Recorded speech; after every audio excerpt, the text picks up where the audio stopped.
around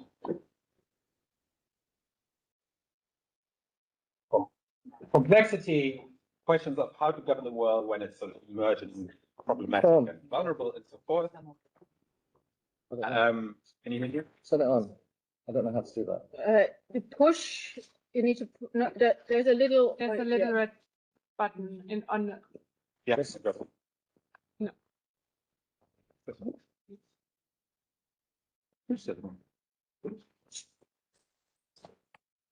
Right. It takes a few seconds. Hello. Yeah. All right. It has been in terms for like 2 decades. There's also been sort of seen to be failing problem, and I believe more people have been thinking about a project on adaptive governance. And I don't really know what adaptive governance is. Probably most of you don't either. So my task is sort of more to draw out what they have been thinking about, why is it interesting today to talk and think about this. And I'm going to make them sort of think a bit on the open questions and issues, and then we open up to all of you to see where this is going. So I asked them to prepare a short statement on the question, adaptation to what, by whom, and why now? Why is the thing now? And we said we're going to start with, what did we say? Paul. Paul. Okay.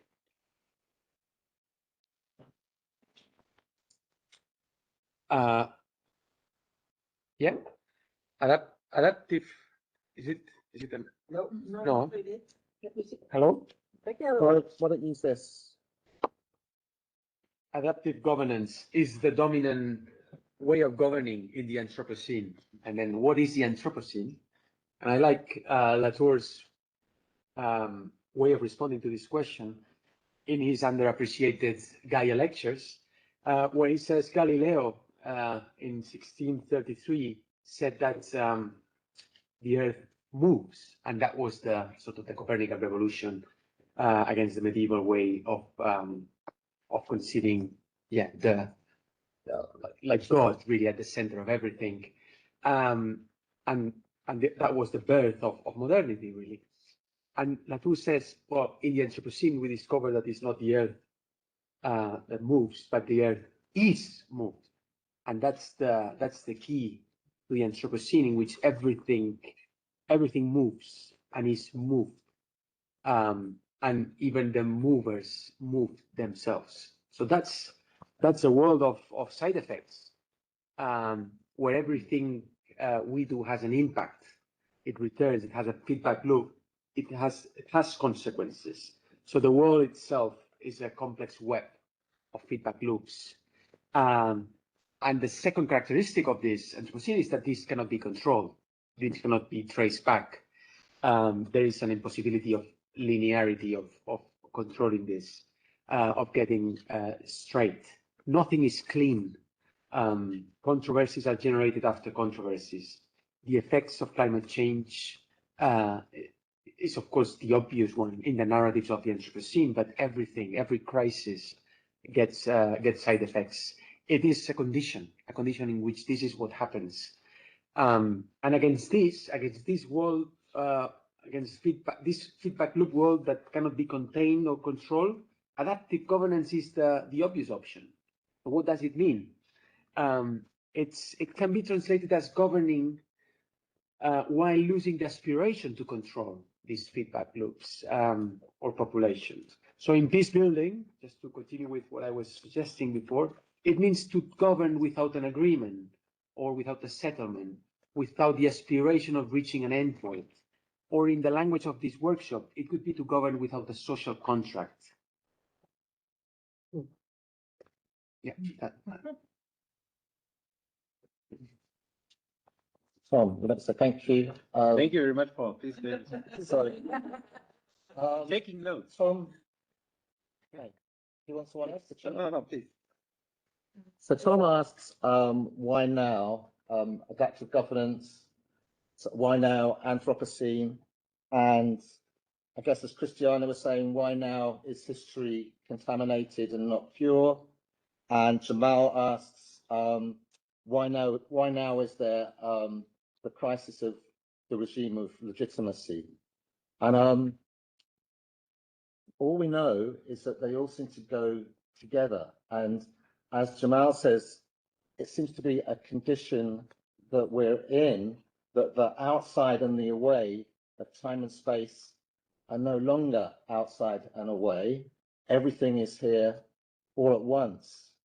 And what is the consequences of everything being here all at once? Why does that create a legitimacy regime crisis?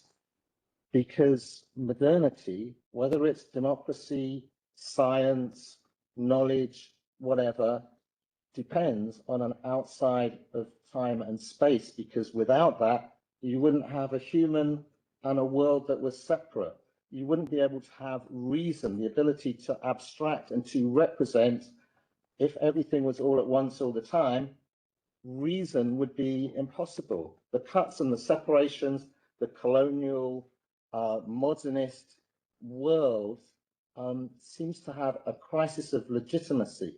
And that means that democracy has to be meaningless, because democracy means that there's a universal flat world to be instrumentalized outside of us, and we just have to have the clever reason from the top, and then we're just going to impose it.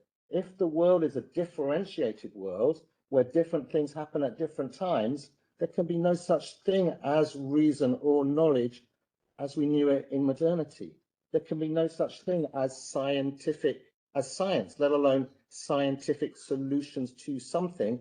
Why is that? Because the cuts and separations of modernity create science. They create science by putting things in test tubes, in laboratories, with particular scientific disciplines and journals. And science works in an artificial situation, but in the real world, science doesn't work. The only thing that we know is that those abstractions and reductions and linear constrictions are never, ever, ever going to work. So adaptive governance is just our response to that. So rather than having a plan we impose on something, if that's no longer possible, we have to roll with the world, govern within a world where we're always responding to the consequences that we didn't expect, that occurred from other things that are unintended, all the side effects. So that's all it is. That it's just the end of the outside that enabled us to live in a little bubble that we imagined we could be protected from all the consequences of coloniality, environmental extraction, etc. Thank you very much, David. Jessica. Yeah, thank you. I think most of everything has already been said, actually. So just recapturing from my side, which is probably the same story that you've just heard, just in my words, is that when you Google adaptive governance, you will come up, you come across quite scientifically sounding policy literature that has to do with complexities in thinking and complex adaptive systems. And curiously, though, what it focuses on is this human, non-human interrelationships that sort of come into view when you take a complexity worldview, and that's also a worldview of responsivity, as has been said before.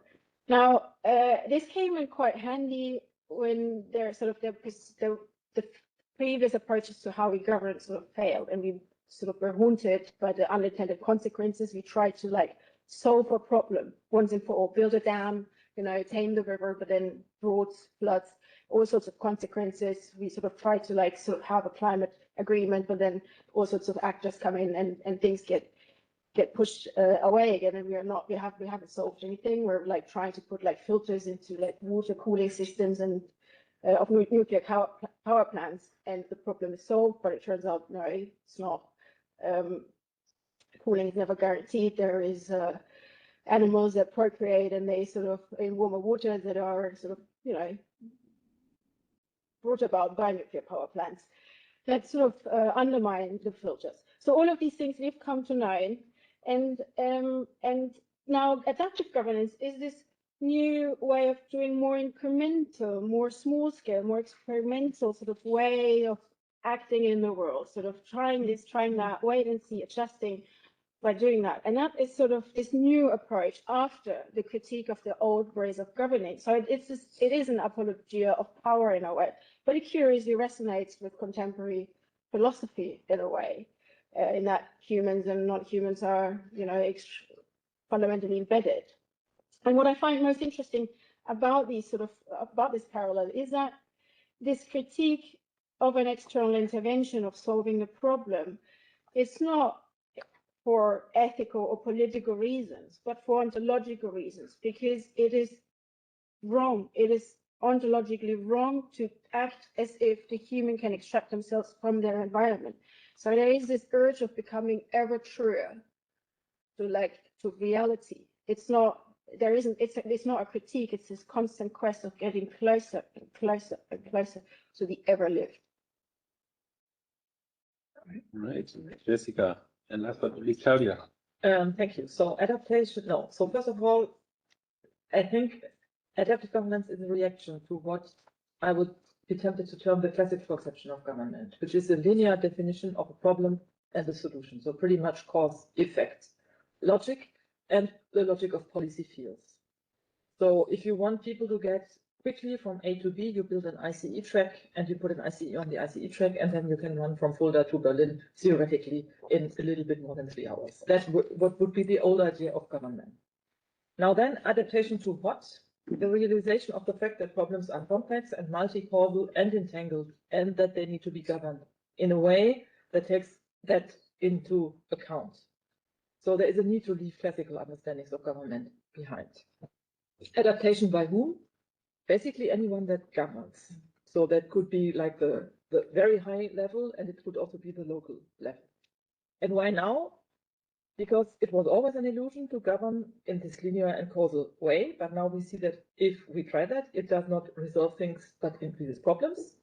All of the problems that we discussed this morning as a polycrisis are complex and entangled. It's not possible to govern them in linear and causal ways. And so that means there is a need for, as Paul said in his explanation on peace building, for bottom-up solutions, for embracing contingency. I think that will be really tricky for people who govern to embrace that you do something, but you do not know what will exactly be the outcome. So you sort of need to let go of this urge to control everything. Yeah, and I think this is why it's necessary rather than more of the same. And yes, indeed, I think it's for the sake of legitimacy, and it's probably also for the sake of democracy. So I'm really convinced that if liberal democracy is going to survive, then the mode of government that comes with it needs to change.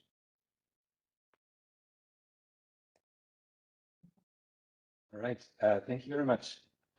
Maybe before, I have 2 questions, but before, did you hear anything from your colleagues where you felt like this is an interesting idea, I want to intervene here, this is an issue we have to solve in the project, because we're just conceptualizing it. You don't really know what adaptive governance is yet because you're researching it, right? So what are the open issues and questions that you see emerging when you listen to each other?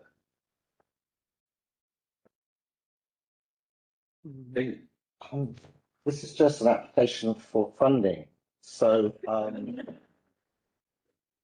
if this is not really the place to criticize the imaginaries of adaptive governance, but obviously, if you're always in the middle of governing the consequences of what you were last governing, the world has to be available to you in not 2 different ways from modernity. The feedback effects have to be there and present, not distributed across time and space in ways in which you can't access them. So many people do adaptive governance, and they imagine that on their little commune of social economic equality or whatever, their engagement is dealing with climate change and they're being adaptive. But clearly the structural, the whole world doesn't work like that. And so adaptive governance is problematic on so many levels, not just the feedback effects, but that it's always futural and looking forward, rather than saying, if this is it in the Anthropocene, history is not just contaminated, history is just a history of genocide and exploitation and dispossession and needless death and sacrifice, because there's no greater good if this is it. So the closure of time and space creates a huge governmental desire to imagine that there's no such thing as the past, that we're always looking forward and experimenting and working with. So there's never any justice, there's never any accounting, there's never coloniality or capitalism. there's always just as it is, and we just have to suck it up. So on many levels, it's problematic, but it's not really, this panel's not really doing that. You didn't have to do it. Just want to understand. Anybody else? If I can immediately contradict There you go. my dear colleague. So I think that you can do this even in a research application. You are not, so we do this like even we can even do it with the Horizon project and the European Commission. So when you can do it with the Horizon project, you can do it with any funder. This would obviously be expected. So what we would be doing is to say that this is how adaptive governance has been conceptualized. There is a whole framework of how it has been lined out on paper. And actually, yes, indeed. So we have been working on a research application. We would like to investigate how adaptive governance is practiced on the ground. And one case would be Jakarta, where there is a problem with flooding. One case would be post-conflict in Kosovo, and one case would be forestry in Baden-Württemberg. So 3 cases throughout the world, and they all apply practices of adaptive governance. And we have the thesis, the working thesis, that we will see a lot of similarities.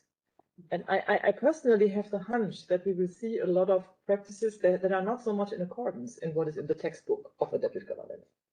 And then it would be absolutely fair and okay, and no funder would ever be against, if we say that now, you see, we advance the state of the art, and the great findings of this wonderful project on adaptive governance tell us that adaptive governance in reality is something else than what was in the textbook. And I very much have the hypothesis that this is what we are going to find out. Paul? Totally. When I was preparing this talk, I was thinking of this morning's roundtable, in which the discussion on crisis. What I like when I thought that it resonated with adaptive governance when you said, "Oh, we need to focus on the consequences rather than pretend that we can address the causes of crisis." That's adaptive governance. But then immediately after, they were saying, "But crises, they are not all about deterioration. Crises are opportunities as well." I don't think adaptive governance would see it like that, as either deterioration or opportunities, but as difference. And because once you start thinking of crises and opportunities, you start thinking what you want beforehand. And you are in the middle of a crisis in adaptive governance, and then it creates a new controversy. And once you create a new controversy, you need to let those people that are concerned about a new issue just to speak, to really do their things. So in a sense, it's not an opportunity because you never know where you're going to get. But you need to constantly, as Jessica was suggesting, to experiment, to test, to see what they are doing, to listen their concerns. Doing and letting do is what I think adaptive governance is about. And it's futural because, of course, the past is sort of behind. It's not really addressed in adaptive governance, and it focuses just on the future, on the becoming of societies.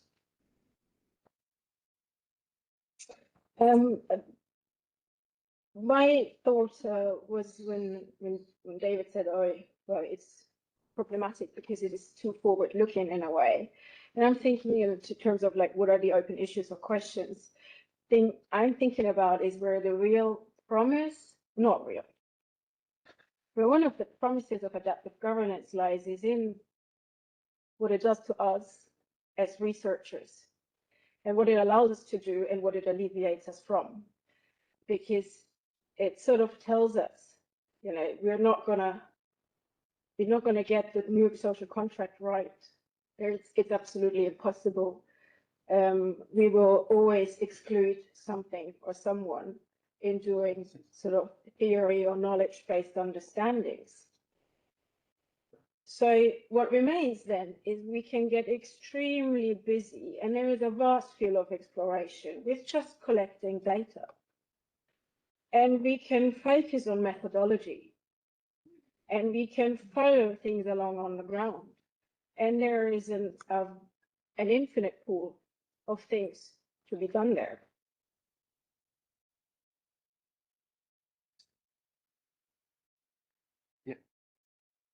Maybe just before I give it to the audience. This still to me sounds rather abstract and a bit up there. So in the project proposal, you're thinking first in terms of examples, you already mentioned them, and secondly in terms of the failure of adaptive governance so far and how a certain methodology perhaps that you want to attempt to create in the project helps you to make sense of that failure. Perhaps you can say a little bit more about this on a sort of more practical, empirical level, maybe one of the examples to get a better grasp of what's going on this level. And then I give it. Well, everything in our world is an example of adaptive governance because we live in the Anthropocene and we have a legitimacy crisis. So a good example would be thinking about the social contract today. So today, as we know from being here, that when we think about the social contract, we don't think about closure. We don't think about a finality, an agreement, a cut.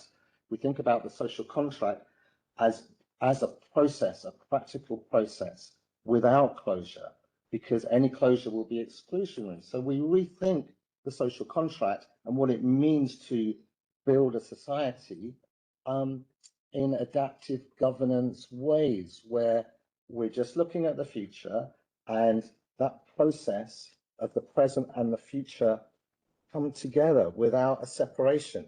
The one thing we don't do is sort of look at the past in ways which recreate identities and are divisive. If that ball stops rolling, reality strikes again. Adaptive governance is whatever happens, we can't stop, because when we stop, we're really, everything is going to be over. It's like how to maintain the world without legitimacy coming to the fore. You know, you don't have to go anywhere. Make it a bit less abstract. Thank you. That wasn't abstract. That's what we've been doing. Okay, so I'll try to give an example. So the example, so I recently was on this podium. No, I was giving a talk on Regieren in der Polykrise, so government in terms of the poly crisis. That was 2 weeks ago. And actually then they asked me, like, how can we do things better? And then I said there are terms for that. One term is, for instance, adaptive governance. And then I took a simple example, and now I hope that my colleagues who have done more empirical work than I have done, or please just correct me if the example is not good. But if you, for instance, want to combat flooding, which is a problem increasingly in Germany, then there's a lot of little details that you have to look at. So where does the flood originate from? Then it will probably come from a mountain where sort of the water accumulates, and when there is heavy rain, then there will be a lot of water accumulating, and it will go down into one river, and it will concentrate there, and then it creates a flooding, because you have a lot of water in a very short period of time in a river that is not big enough to cope with all that water. Now, the solution is, there are technical solutions. You can build barriers, you can build dams, you can build all of this, but you can also try, and that would, I think, more the hunch of adaptive governance to find local solutions, how to adapt the governance and the structure of how the water has been managed in such a way that you don't have such huge floods. So you would look at what happens all along the course of the river, and we would also ask the locals. And the locals, for instance, would tell you that, oh yeah, there is this crossing and there is this bridge, and when the flood comes, then the bridge acts actually as a dam. So the bridge directs the water to the village. So then you would say, okay, then probably we need to do something about that bridge. And that is a kind of knowledge that you could not have if you hadn't been looking on the ground. And then, to me, but that's sort of my take on adaptive governance, and I really didn't discuss it with you guys, but to me, simply adaptive governance is something like trial and error. It's local knowledge. The locals will tell you, no, but you should never have built that bridge at that point, because we could have told you that didn't work. And then you just see what works on the ground. That would be my take on what I think also we would probably find in the project. And now I hope you're not going to contradict me or complete me. No. Well, let the audience do that. Let the audience ask questions, and then if you want to contradict, you can do that in your response as well. All right, who has a question? I think you have. Why have to done? Thank you. Thanks for outlining the project. I apologize, it's late in the evening, it's probably not going to make any sense, but I just wanted to ask, I mean, a lot of this sounds a lot like resilience, right? Especially that. So, I mean, I don't know, I'm just gonna put it there, and then you can articulate whether that's part of it or it's not. But in relation to what you're trying to do with the project, are you trying to show the failure of adaptive governance? Or are you maybe thinking that it's going to be more about showing how adaptive governance can bring us closer to the world in some ways? And in that sense, how does that fare with what David was outlining before, which is this insight that actually adaptive governance thrives on that, on what it observes, right? It thrives on the fact that now we have to humble ourselves. We can no longer do, the world is sort of, it's telling us we can no longer direct things in a particular way. That's great for governance. That's great for governmentality as well, right? That's how neoliberalism works. It is predicated on being able to exploit this idea that we can constantly defer. You're great at that. That's your argument. I'm sort of stealing it from you for a second.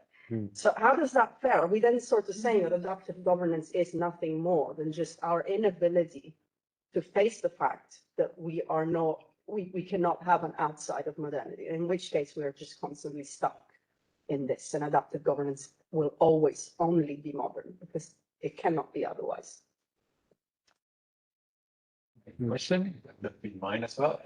I think Matthias signal. I'm going to collect that. Let you respond. Take about six questions. Six? No, that's Maybe 5 of them. No, thank you for the presentation. Maybe it's like a comment also a little bit related to the kind of neoliberalism, neoliberal thing. So as I mentioned before, in the kind of classical sociological perspective, one would say that politics is about goal attainment. Now you're saying, okay, that's modernity, let's skip that.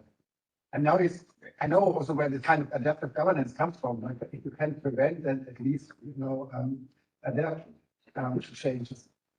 But classically, that would be adaptation would be the function of the economy.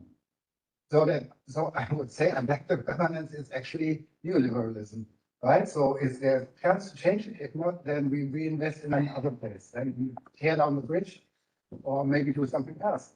So maybe we already have that. Just saying. Yeah, because these are quite similar. Maybe have one that is really different. You're different or not? I don't know if it's different. Right. Yeah, just to what you were just saying. I mean, Hayek has the same theoretical logic as adaptive governance. But what I just remembered something. When I was your student, David, which I found intriguing because there are certain projects that try to do bounded adaptation. So you've got the certain project in the forest, and you've got the certain project about so they're very localized, bounded projects within a theory that says we can't have any boundaries and everything's going to exceed all boundaries anyway, because we don't know where the consequences are going, and we can't control anything anyway, and we definitely can't have any goals, but still. So on the one hand, it's an ontological argument, the whole world is complex, and on the other hand, you've got using this idea within governance suddenly turns it into these bounded projects, and I'm wondering how these two logics go together. All right. I'll let you respond and then collect some more.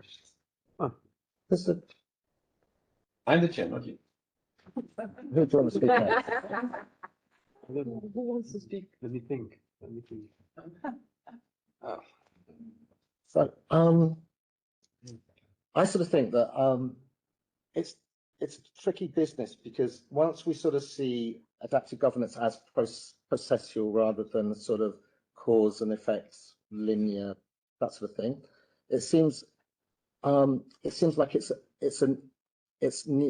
like neoliberalism. I think what I want to say is that there's been a journey towards adaptive governance, but it started off being quite a modernist journey. So like neoliberalism is, yeah, indirect, processual, but you're still managing them, and there's a little bit of liberal at the end because your goal is still democracy and peace and markets working and all the rest of it.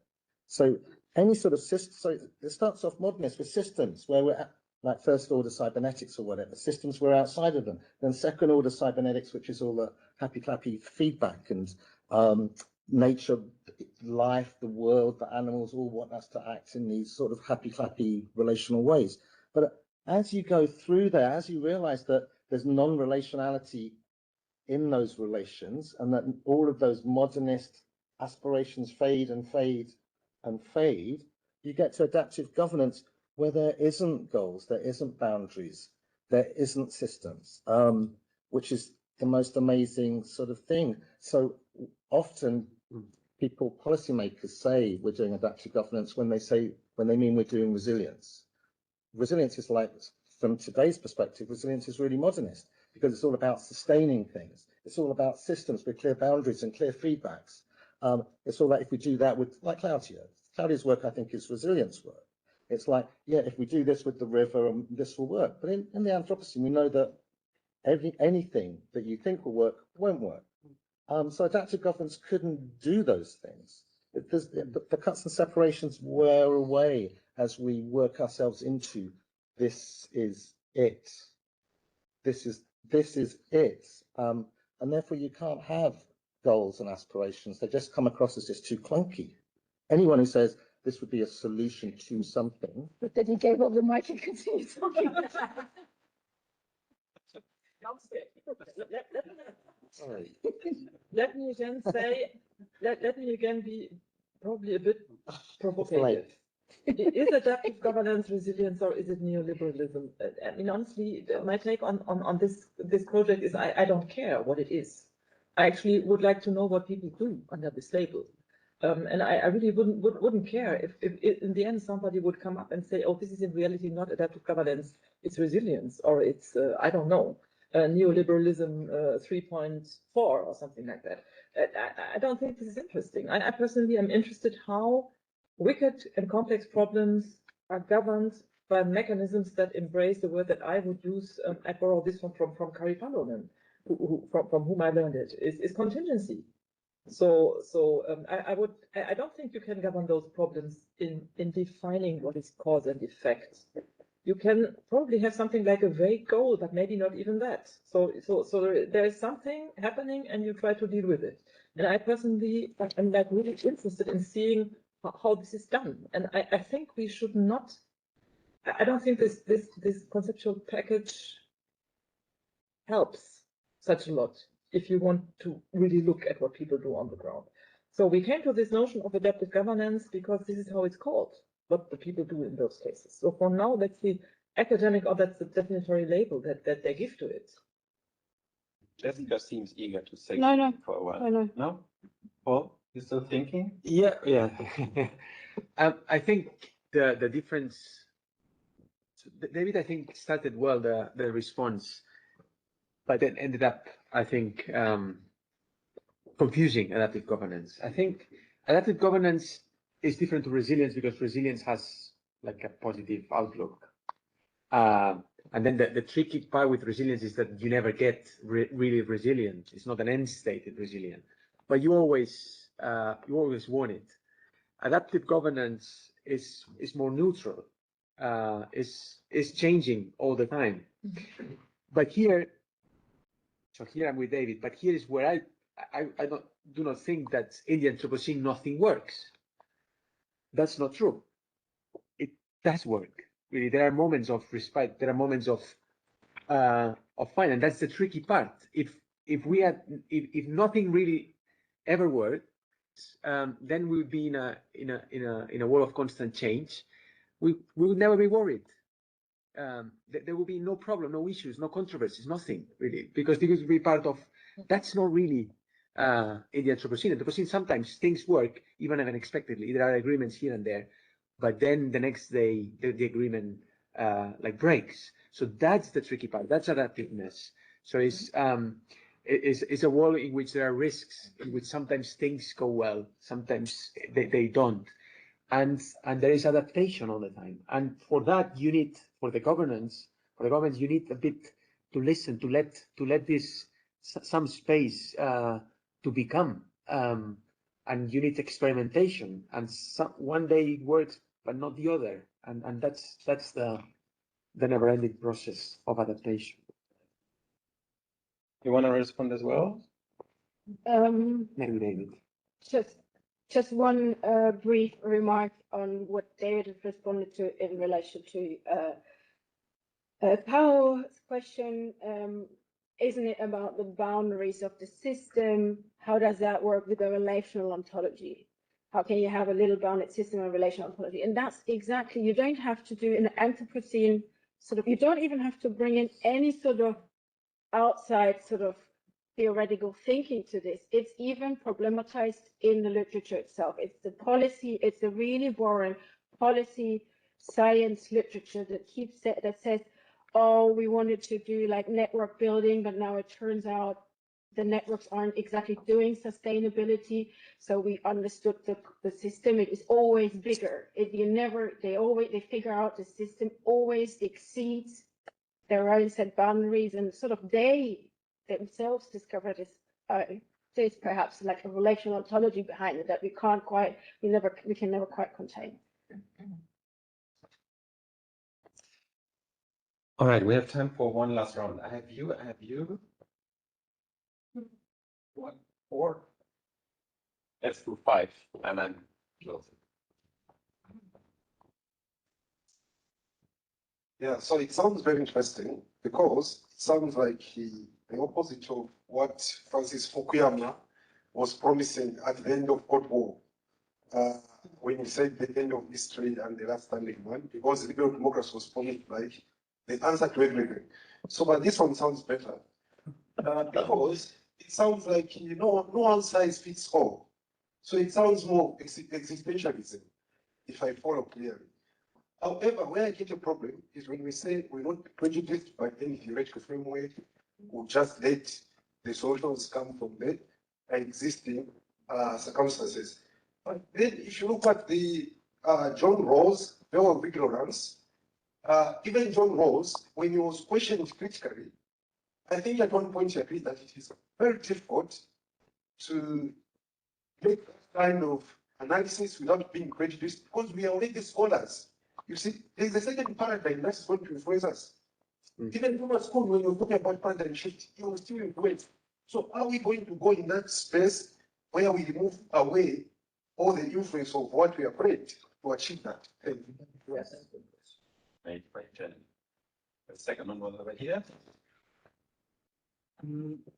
I just want to talk a little bit about Anthropocene, because I don't really understand. I'm trying to understand what you mean by adaptive governance, but to understand what the problem is.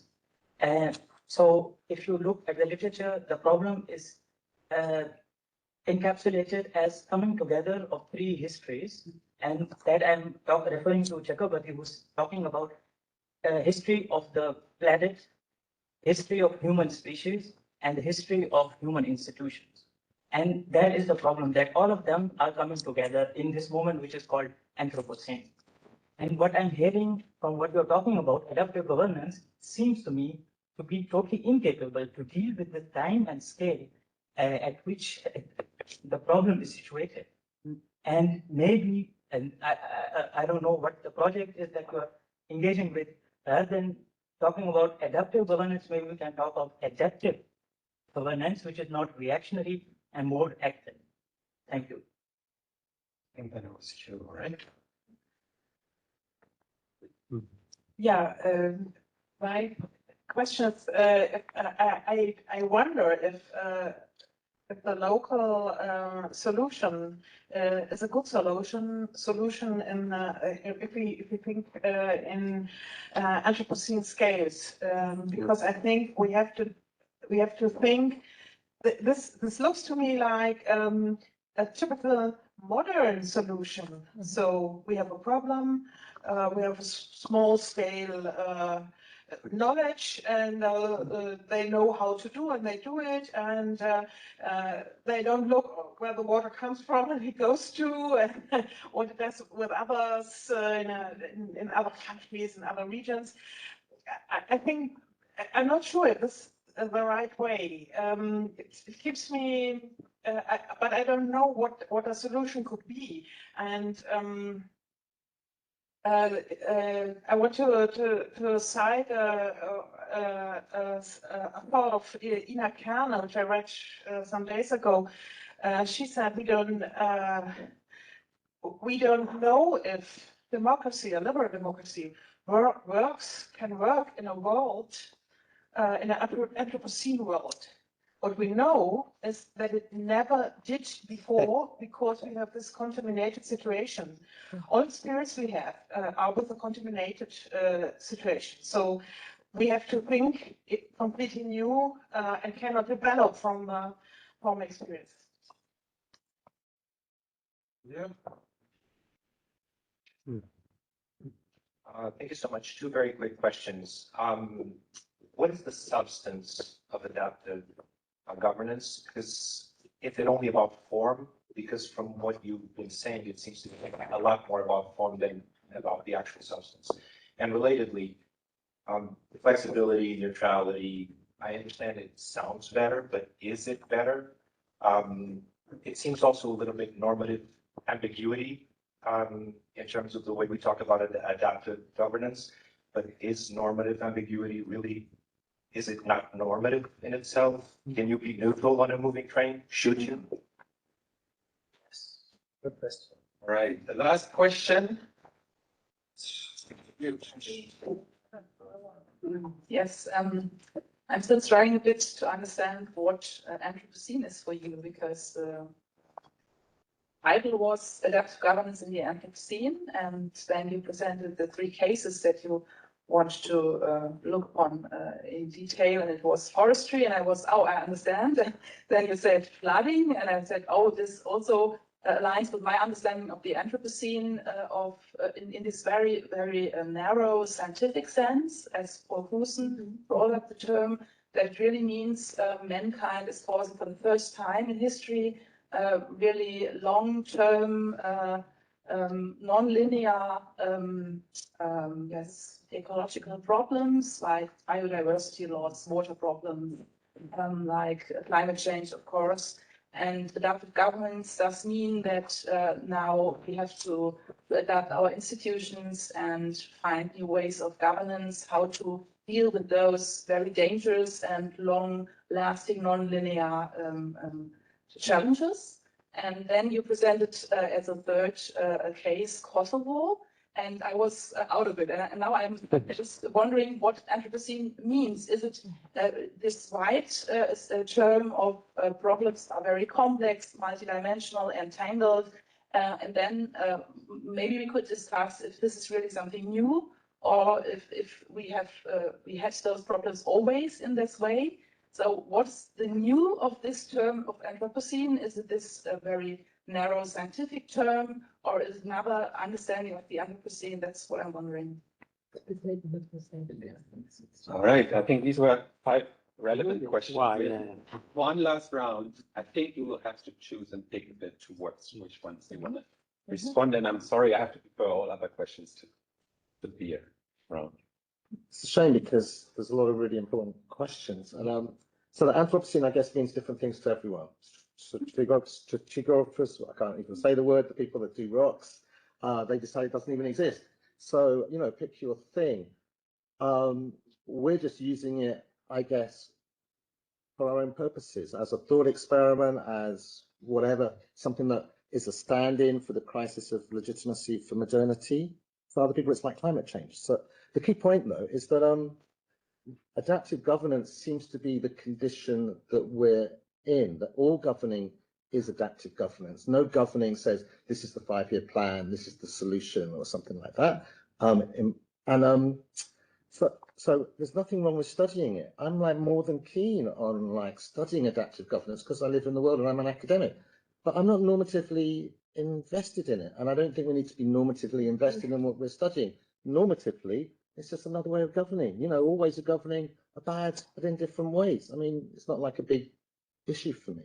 The question is, though, that when we're studying something, sometimes it's useful to have a secular trend of the direction things are going, so you know, you might know what you're looking for. And it seems to me that in this condition of no possibility of solving things, because of the compression of time and space, it means that every solution is not the solution. Everything that makes things better makes things worse. Every peace agreement leads to conflict. Every dam leads to flooding. Every new medical invention leads to worse bacteria. So it works. Science works. But in the Anthropocene, it also not only fails, because despite what Paul thinks, the second law of thermodynamics, which better people than me seem to think is useful, is the law of entropy. Everything fails, everything dies, everything will no longer be. So you can't, with Anthropocene thinking and adaptive governance, you can't go wrong. It's a no-brainer. Anyone that thinks that things work is obviously making some cuts of time and space, or excluding certain people whose lives are more disposable. There's no way you can argue that in our contemporary world with our contemporary sensitivities. That's sort of my view. But the modernity thing is just slow to die. We really want to make cuts and distinctions, but I think the Anthropocene says no. But you know, what do I know? My Anthropocene says no. It's good already to know that we don't know that much. So let me make the case why I think this is interesting and timely. So in this discussion on what is good government in the poly-crisis, I was sitting next to a Secretary of State of the federal state of Hesse. So this guy has this linear idea of government. So we really have to see that what our governments and the experts and the people that are in the ministries have in mind when they govern is still pretty much this government, this causal cause-effect logic, this linear problem solution definition logic. This is what they think about. And I saw the face of the guy when I was explaining to the person in the audience. Well, okay, so what I was saying was, why don't you give every commune, every municipality that has a flooding problem a budget of 30,000 euros and just let them experiment? You can do this on top of what you do. And then he said, oh, actually, I would not be in the favor of it, because how would we administer that, like technically? How would the 30,000 euros come to the communes?